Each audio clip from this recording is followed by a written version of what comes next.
For your 1-point perspective drawing, you'll need a piece of paper, a ruler, and a pencil. I'm using a Sharpie because it's easier to see on camera. Start with your paper in landscape orientation.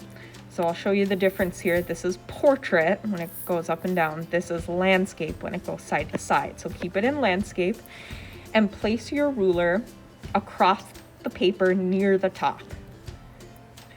So using the ruler as a straight edge, you'll draw a horizontal line across the paper. This is your horizon line. Every 1-point perspective drawing needs a horizon line.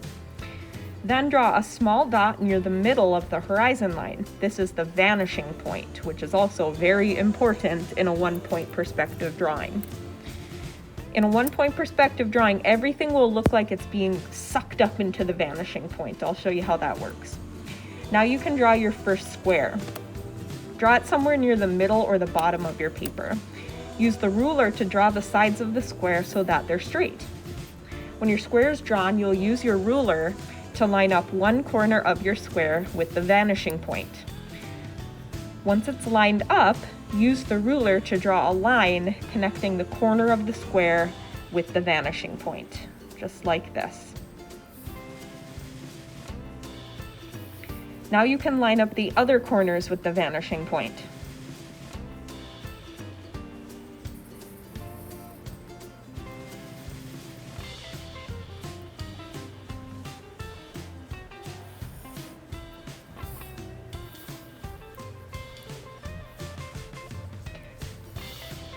If you will end up drawing a line through your square to connect one of the corners to the vanishing point, you can skip that one unless you want your square to look see-through. Now you can draw more squares.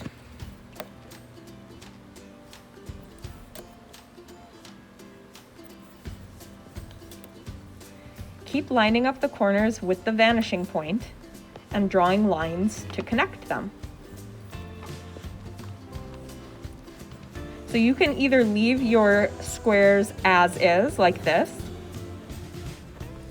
or you can turn them into smaller cubes by drawing straight parallel lines on the side like this, and then on the top.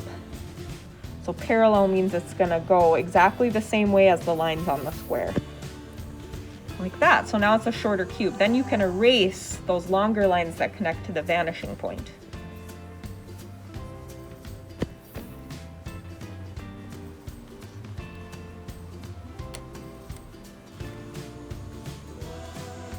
To color your squares, you can use tints and shades, light and dark versions of a color.